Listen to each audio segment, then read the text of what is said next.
sissy boy. Most days you wish you were invisible. What's the point of trying? You don't fit in. They never let you forget it. Wish it would end. All you know is that you can't breathe. You got a hole in your heart where love should be. Where can you run away? How can you live a lie? You just don't recognize the light inside. But don't you ever give up, because in time it gets better, babe. Oh, you got to keep pushing on, because tomorrow's another day. Oh, and you just keep doing you, because your star is a bright one, babe. Oh, and know that you're not alone, because... Hi there. Welcome to Happy Hour with Cameron Stiehl. Joining me today, I'm really excited to have a very good friend of mine, Mr. Will Ellis. First order of business though, gotta get serious. What would you like to drink? I'll have a vodka tonic. And I'll have my usual cocktail, please. Thank you so much. Where'd you grow up? I was born in Merced, Okay.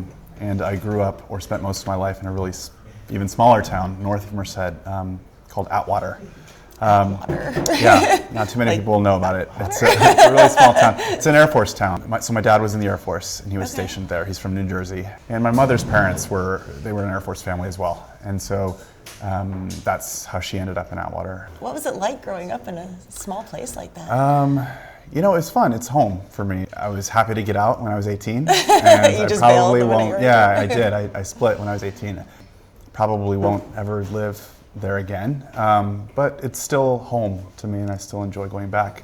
California boy, definitely. Oh yeah, I love California. I won't live anywhere else. So. Here's to California. Cheers. Cheers. Are you out to your family? I didn't really have an issue coming out to my family. It was a really graceful and easy process for me. It took a long time to build up to it. I was 25. Oh, wow. In hindsight, I think that I might have known that I was gay from a very early age, but I don't think that I grew up in an environment that, I don't want to say that prohibited that, but I didn't grow up in an environment that sort of helped me to come to terms with that. Did you have girlfriends when you were younger? Or? I had several girlfriends in high school.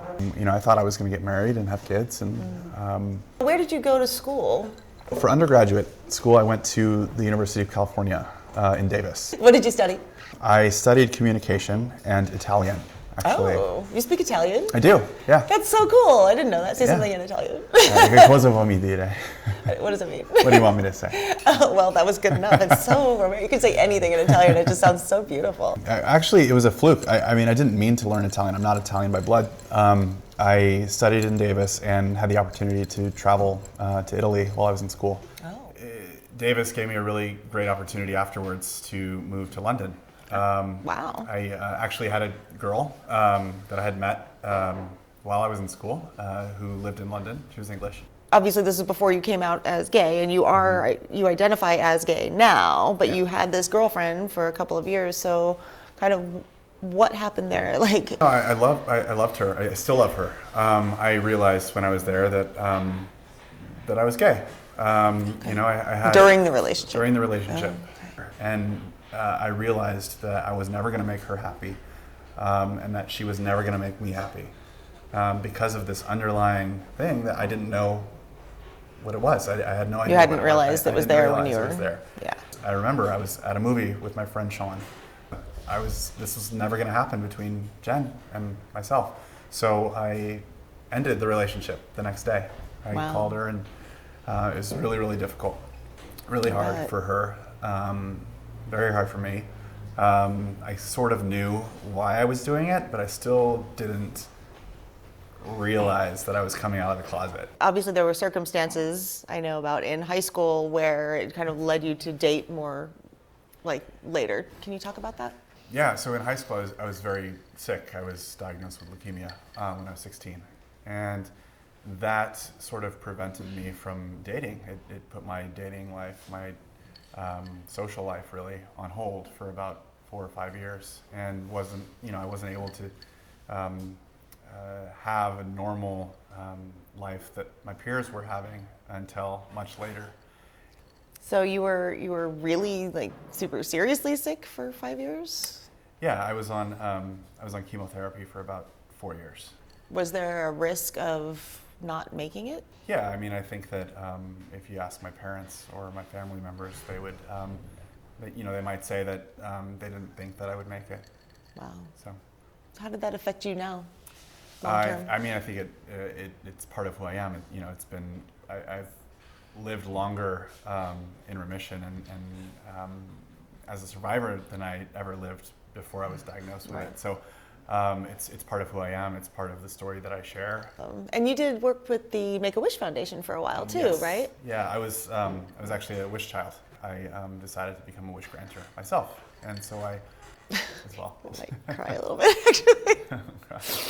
I know we've talked about it before, and it's like, oh, okay. We're gonna just talk about some happy stuff for a second.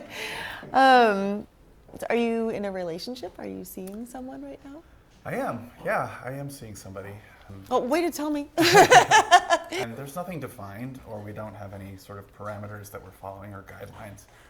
But we've just sort of decided that we don't want to spend time with anybody else, and it's just sort of progressed organically. Are you in support of the whole marriage thing, or is that something that you are an activist about? I do support the right to love unconditionally, whoever you choose to. Do you have any goals as far as being a leader in the gay community? I don't know if I would separate the gay community and the straight community. I do want to be a leader in the community, and I want to show gays and straights alike that we are all one community. Love is love, and people are people, and there's nothing you can do to get around that. Well, thank you. Thank you for your honesty and sharing those stories. It's hard to talk about that stuff sometimes. It is, but it's good. It is good. I think that there's a forum for all kinds of talks, and I really appreciate you inviting me. Well, thank you. Thank you for sharing and being so honest and open and just being with me and being a good friend. So thank you. Cheers. But don't you ever give up, because in time it gets better, babe. Oh, you got to keep pushing on, because tomorrow's another